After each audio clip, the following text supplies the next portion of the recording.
शिवमानस पूजा। रत्नैः कल्पितमासनं हिमजलैः स्नानं च दिव्याम्बरं नानारत्नविभूषितं मृगमदामोदाङ्कितं चन्दनं जाति चम्पकबिल्वपत्ररचितं पुष्पं च धूपं तथा दीपं देवदयानिधे पशुपते हृत्कल्पितं गृह्यताम्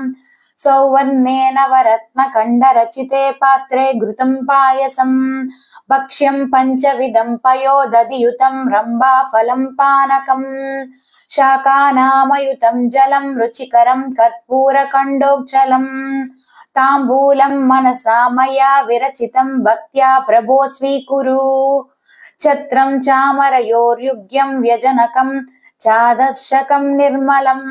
वीणाभेरि मृदङ्गकाहालाकलागीतं च नृत्यं तदा साष्टाङ्गं प्रणतिः स्तुतिः बहुविधा एतत् समस्तं मया संकल्पेन समर्पितं तव विभो पूजां गृहाण प्रभो आत्मा त्वं गिरिजामतिः सकचरा प्राणा शरीरं गृहम् पूजा ते विषयोपभोगरचना निद्रा समाधिस्थितिः संचारः पदयो प्रदक्षिणः विधिः स्तोत्राणि सर्वा गिरो यद्गत्करकरोमि तत्तदखिलं शम्भो तवाराधनम्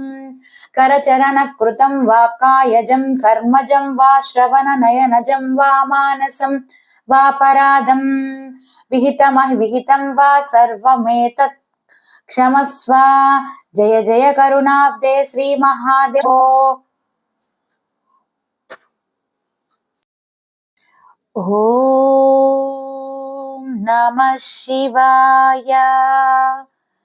शिवाय नमः। ॐ नमः शिवाय शिवाय नमः। ॐ नागेन्द्रहाराय त्रिलोचनाय भस्माङ्गरागाय महेश्वराय नित्याय शुद्धाय दिगम्बराय तस्मै नकाराय नमः शिवाय मन्दाकिनी सलिलचन्दनचर्चिताय नन्दीश्वर प्रमथनाद महेश्वराय मन्दारमुख्या बहुपुष्पसुपूजिताय तस्मै मकाराय नमः शिवाय शिवाय गौरी वदनाब्ज बृन्द